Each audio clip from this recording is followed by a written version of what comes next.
Hello and welcome to Beauty at Work. In July of 2022, we held an interdisciplinary panel at Magdalen College at the University of Oxford on the role of beauty in science. The event was sponsored by Templeton Religion Trust and Magdalen College, and the panel represented perspectives from diverse disciplines: mathematics, physics, biology, philosophy of science, and sociology. We're going to share this conversation with you over the next few episodes. If you'd like to see slides from the panelists' presentations, please see the show notes for the link to the YouTube video. In this first clip, we're going to hear from Dr. Ben MacArthur, who is Director of AI for Science and Government and Deputy Program Director for Health and Medical Sciences at the Alan Turing Institute in the UK. He's also Professor in the Faculty of Medicine and the School of Mathematical Sciences at the University of Southampton. Following that, we'll hear from Dr. James McAllister, who is Professor of History and Philosophy of Science at Leiden University. He's the author of Beauty and Revolution in Science from Cornell University Press in 1996. And we'll hear from our other panelists in our next episode. I want to give you a really short CV. This is not because I think that you'll be particularly interested in my CV, but it has some bearing on what I want to say later on. So let me just take you very quickly through where I've come from. I started off as a mathematician, and as an undergraduate, I would have said that I was interested in pure mathematics. I felt that pure mathematics was like the queen of the sciences. It was the highest state of knowledge, if you like. So I started off with that kind of mindset. And gradually, as I began to study mathematics, I became more and more interested in applied mathematics, so using mathematical models to describe the real world. And so I went on to do a PhD in applied mathematics. In fact, it was in mathematical biology, so I was interested in mathematical modeling of biological systems. I felt at the end of that the mathematics that I was doing was not really speaking to the biologists in the way that I wanted it to. So at that point, I did a postdoc, and amazingly, I was given a job as an experimentalist in a lab doing some cell biology experiments. I wouldn't say that I was converted to becoming a biologist, but I spent a long time working on experiments and working with biologists in that context. I actually did a second postdoc where I was trying to bring those two strands of thought more closely together.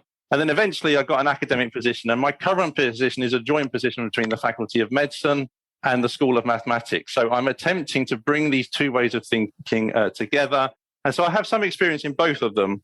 And I wanted to try and share with you some of my thoughts about that experience. So I'd like to start at the beginning, and I'm going to give you some quotes to kind of illustrate where I'm coming from. So this is a famous mathematician, G.H. Hardy. He spent most of his time in Cambridge, but some time here in Oxford.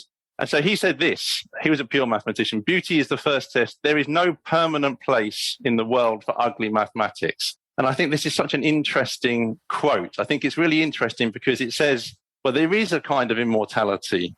There is something eternal. And that thing that is eternal is mathematical. But it's not just mathematical, it's beautiful mathematics in some way. So his belief really was that beauty was the first test. So if you're a pure mathematician, really that's what you're looking for: elegance, harmony, simplicity, if you like, in your theories. And there's no place for ugly mathematics. It might be right in the sense that it's a workable proof, but it's not right in the sense that it's a good piece of mathematics. So that kind of idea really permeates lots of pure mathematical thinking. I was really, really interested in pure mathematics for a long time. This is another picture of Paul Erdős, a very, very famous 20th century mathematician. He had this idea that God has a celestial book. And in this book are written the purest, most elegant proofs. And so his highest compliment to someone was to say, well, this one is from the book, capital T, capital B. He said, you don't have to believe in God, but you should believe in the book. So somehow this is really what we're striving for, this kind of elegance, this kind of beauty in our work. And that kind of thinking really permeates lots of mathematics in my experience. And because lots of physicists come from that kind of mathematical background, it starts to permeate the way in which lots of physicists think as well. So this, of course, is Richard Feynman, a hugely influential physicist. And he said this: you can recognize truth by beauty and simplicity. Inexperienced students make guesses that are very complicated, and it sort of looks like it's all right. But I know that it's not true, because the truth always turns out to be simpler than you thought.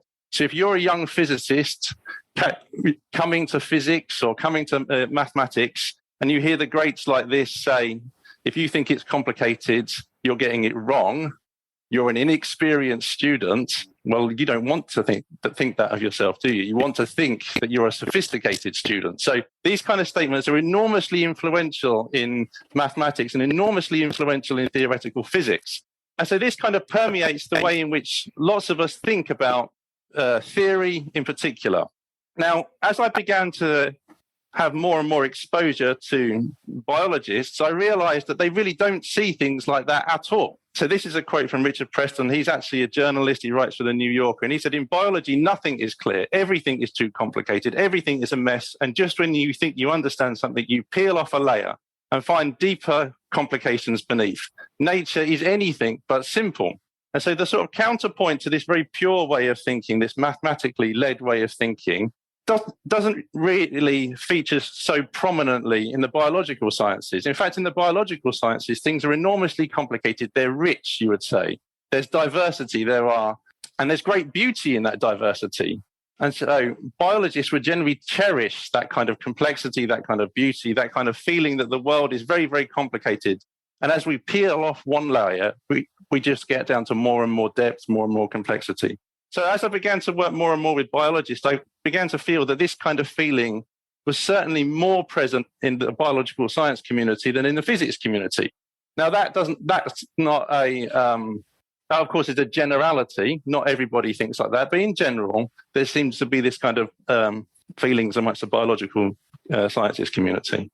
Now, of course, you can bring those two feelings together. This is a quote from the very end of The Origin, from Darwin, and he says, there is grandeur in this way of life. From so simple a beginning, endless forms most beautiful and wonderful have been and are being evolved. So there is a kind of interplay between some simple driving principles and the complexity that we observe in the real world.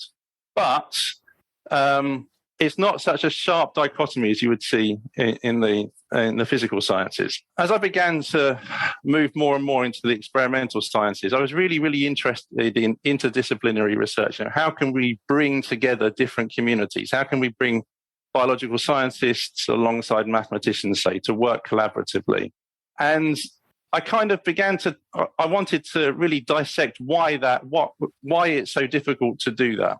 And so, of course, at the very top, if you imagine sort of layers of depth going deeper and deeper and deeper, trying to understand why we have these different ways of thinking. Well, obviously, the biological sciences and the physical sciences are generally interested in quite distinct problems. There is an intersection, of course, with biophysics, but often they're very different interests. Because they come from different places, they have different histories, and those different histories mean that they use different languages to describe the real world. And some of that language is overloaded. So the term model, for instance, has numerous different meanings depending on who is saying it. So those, if you like, are relatively superficial differences that could be overcome. But more deeper than that, they come from slightly different perspectives on the real world. In general, biological sciences, in my experience, are more interested with the sort of here and now diversity of the real world rather than some abstracted realm. So they have a kind of different philosophical underpinning. But below that, I would argue, there is this different conception of what is attractive, what is desirable in science. And from the mathematical side of things, we would think about this sort of pristine world of elegance. And on the biological side of things, we would think about complexity and abundance and so forth. So I began to feel that perhaps at that bottom level, that was one of the main difficulties with bringing the communities together. So having said all that, I wanted to share with you 4 thoughts, and these are just my thoughts, really, that I don't hold them very tightly, if you like. They're just openers, if you like, to kick off a discussion. So my first thought is that feelings of beauty and wonder and awe, they're really innate responses to the natural world, and they're primary motivators of our investigation of it. Everybody is seeking something attractive. The definition of what is attractive might vary from person to person, but that is a primary motivator for us. That's important because what we find beautiful or attractive determines the questions we ask and the answers that we consider plausible. So it's important that it even determines the questions that you would ask. So if you were interested in an answer that was mathematically elegant, you would ask a question that's likely to lead you to that.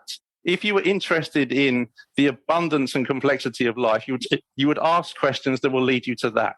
So it's very important because it kind of hits to the root of the kinds of questions that we might ask as scientists. The third one is that our perceptions and our perceptions of beauty are conditioned by our biology and thereby our place in the natural world. So the way in which we think is determined by our biology.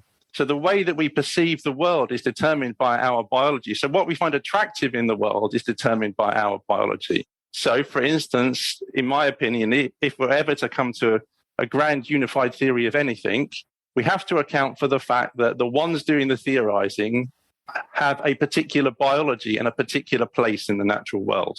And then finally, I would argue that science is the process of exploring the world as it is, not as we would like it to be. So beauty can be a great guide for us, and it can spur us on to looking into the natural world. And beauty can help with us in that, but we shouldn't be dogmatic, of course. This is a picture of, does anyone know what this is a picture of, this dog? Dogmatics. Dogmatics from Asterix, yeah. So I feel that we have to cultivate a view of the world that allows for all of these diverse perspectives, including diverse opinions of what is beautiful. So I'll finish there. Thank you. That's brilliant. Thank you, Ben. It's a great way to kick off our discussion today. Next, I'm going to have James. Good afternoon, everybody, and thanks very much to Brandon for organizing this meeting, and every one of you for turning up. It's a slightly warm afternoon, but the topics are even hotter, so you've come to the right place. So it's a very great pleasure to be able to talk to you for about 10 minutes on beauty and theory in science. And the first thing that I'd like to say is that the topic that we're dealing with, the topic that the first speaker dealt with, the topic that will entertain us and intrigue us for the rest of this afternoon, is both a very ancient topic and a very modern topic. And it's an ancient topic because it goes back to some of the foundations of Western philosophy, I think. Much of ancient thought posited a unity of the virtues, the beautiful, the true, and the good.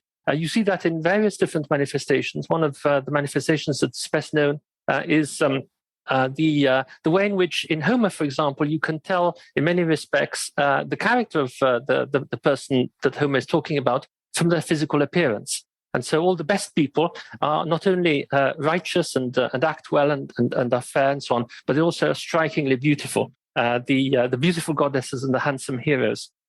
This might seem like a reference to a far distant conception of the universe, but in fact, I think it still holds sway today, and even in today's science. What to my delight has happened over the past couple of decades, and especially over the past year or two, is that this topic has moved from, as we might call it, myth to true science and to true scholarly investigation. As long as you're happy to talk about the beautiful goddesses and the handsome heroes, as long as you're happy to talk about somewhat mystical connections between the beautiful and the true, you don't get very far in scholarship. It's very difficult to make concrete points. It's very difficult to put forward any claims that are actually testable and that have a relationship to the world that we see in front of us. But once you start applying scholarly study, scholarly approaches to the topic, a number of mysteries either dissolves or evaporates, becomes much clearer. And in this brief talk, I want to mention two approaches that are represented, I think, in today's panel. To deal in a scholarly way, in a truly scientific way, I'm tempted to say, with this otherwise slightly amorphous topic. And the first of these is, of course, social science. And I want to illustrate the passage from myth to scholarly study in the social sciences by juxtaposing these two images as if they were two icons of the discussion of the relationship between truth and beauty and aesthetic factors in science under the heading of myth and under the heading of a fully scientific social science. On the left-hand side, you see the seal of the extremely prestigious Institute for Advanced Study in Princeton, founded in 1930. And the design of the seal took inspiration from classical motifs, and you see there a personification of truth and beauty intertwined. And in case this classicist message doesn't come across strongly enough, also the words truth and beauty are placed in the seal just to drive the message home. So this is the suggestion, an intriguing suggestion, that truth and beauty in science are somehow connected, but it remains at the level of myth. It's intriguing, it's exciting, it makes you excited, perhaps it motivates you, but you really have no idea what's going on. And on the right-hand side, you see the process of scientification, if you like, of this situation, of this line of thinking. You see here the cover page of the first findings regarding aesthetics of science of Brandon's extremely famous research project, a very wide-ranging research project in empirical sociology under the general heading of work and well-being in science. And I've no doubt that when Brandon takes the floor at the end of today's session, we'll be hearing much more about that. But you guessed it from Brandon's own introduction of me. I am not a social scientist. I am a philosopher and a philosopher of science. So to some extent, I'm tempted to say, I think I have to say, Brandon, even social science doesn't have the solution to everything. And I tend to think that we can go even further in a sense, that drawing on Brandon's results and other results in social science and move to a philosophical plane. The thing that really stimulates the move to philosophy is this. It's the normative question. As you probably know, philosophy is interested, of course, in getting the facts right. Every scientific and scholarly discipline does that. But we're also interested often in philosophy in talking about the warrants, the justification, the normative aspects of science, how to get things right, how to do things the right way, not just getting the facts right, but also getting our processes right and our opinions right. And so we know from Brandon's work and many other statements in science, some of which have been cited by the first speaker, that science finds motivation and delight in beauty. Beauty delights and motivates scientists. But there's a deeper question. Does beauty also hold the key to good science? Is beauty a road to truth? Is beauty a way of identifying truths, of formatting truths, for example? There are many intriguing suggestions, once again, which, again, we're trying to move from myth to scholarly study. Many items of testimony from scientists along these lines. The former speaker mentioned one. I decided to choose some testimony from Oxford. A fellow of Wadham, if I'm not mistaken, Roger Penrose. I'll just read out this short quote. "It is a mysterious thing, in fact, how something which looks attractive may have a better chance of being true than something which looks ugly. I've noticed on many occasions in my own work where there might, for example, be two guesses that could be made as to the solution of a problem. So often it turns out that the more attractive possibility is the true one." So I think we can all agree that if this were the case, then this would form a powerful motivation for scientists. We would be motivated to do science, motivated to try and do good science by the aesthetic aspects of the topic or of our theories. But there's another suggestion that comes across in Penrose's passage here. That's that beauty is a diagnostic criterion, if you like. It's something that can reveal truths. And that's a much stronger view. And it's also a view that turns out to have a normative characteristic because it deals with what it is to do good science. We need to find an explanation. I contend if we're going to do a scholarly work on this topic as on any other, it's one thing simply to be amazed by quotations such as the ones that I've just given you, to find them intriguing and so on. But we need to do more than that. We need actually to find explanations. And so the question that I've posed myself for a number of years is, what could explain this actually quite puzzling coincidence? What could explain the fact that scientists find theories close to the truth aesthetically attractive? If we accept what Penrose says, then this is one of the features that we see in scientific practice. And what could explain this coincidence? It's not at all obvious that this coincidence should come about. You can easily imagine a possible world in which scientists systematically find attractive theories that show certain characteristics but are not close to the truth. That would, of course, complicate scientific practice a great deal. If this coincidence holds, then what are explanations for them? There are many possible explanations. I'm going to limit myself to two. The first explanation might be regarded by a philosopher, something like a Platonist, maybe even a Pythagorean account of beauty in science. And that's the idea that it's necessarily the case, it's necessarily true that we find a truth aesthetically attractive. There's something about the harmony, for example, between our brains or our minds and the world in such a way that if a theory is true, we necessarily find that theory aesthetically attractive. I don't think this explanation holds water for a very simple historical reason. Philosophers are willing to use a priori arguments, but they're also interested in what's historically the case. And historical evidence from the history of science, suggests that scientists' aesthetic preferences have changed in time. Just to give you a very quick example, there's now much less aesthetic revulsion felt by theoretical physicists at quantum mechanics than there was for a few years after the mid-1920s, when mature quantum mechanics came into being.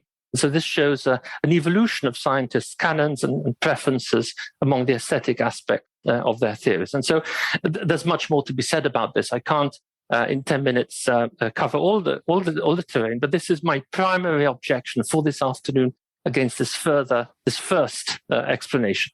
If we reject this first explanation, then we need a second one. And with the second explanation, I'm kind of putting the thing on its head. It's not the case that there is such a thing as a beauty and that's connected necessarily to truth.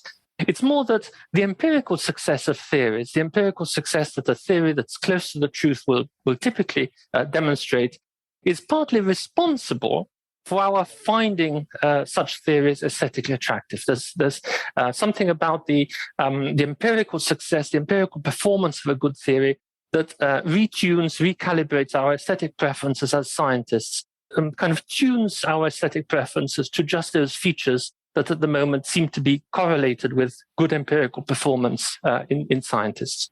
And I think we can agree that this would make the coincidence less surprising. It would remove a lot of the mysterious aspects of this coincidence. That's what you want, of course, in scholarly work. If you are talking about myth, it's very nice to have surprising, astonishing coincidences, but in scholarly work, perhaps prosaically, we try to stamp those out in a way. We try to find the mechanisms that underlie apparently strange coincidence, and it turns out in very many cases, of course, that these aren't coincidences at all, but they are the product of certain mechanisms and certain structures which we haven't initially identified. Now, an inductive process would ensure this. An inductive process, that's a form of learning by example, learning by experience.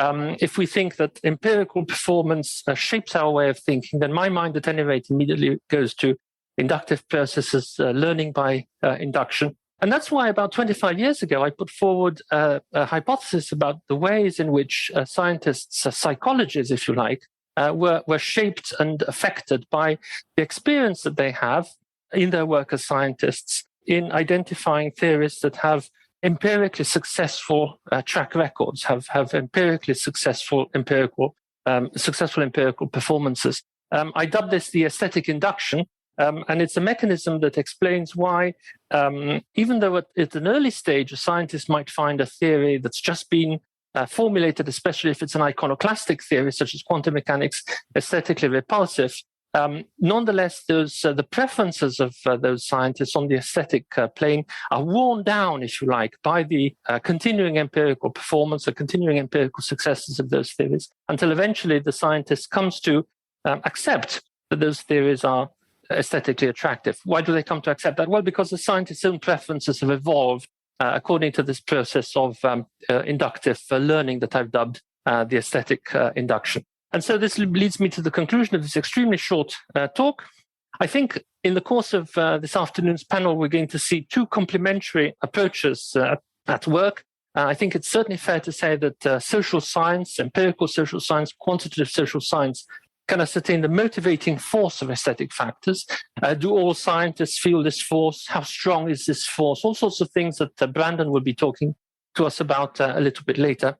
Philosophy, on the other hand, that's my own discipline, of course, it's able to investigate the link of these aesthetic factors, which things that really, if you don't mind me saying, Brandon, don't show up on the social scientists' radar. And those are things like rationality, objectivity, and truth. These are typically epistemological, typically philosophical concepts. And so it's up to, I think, the philosophers among us to try to establish, try to ascertain or investigate the connection between beauty and truth under this heading, in this framework.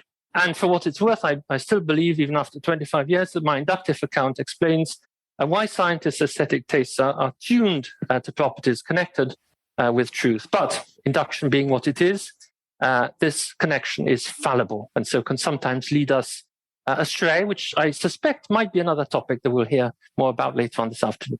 Thanks very much, and I hope you enjoy the rest of this symposium. Thank you.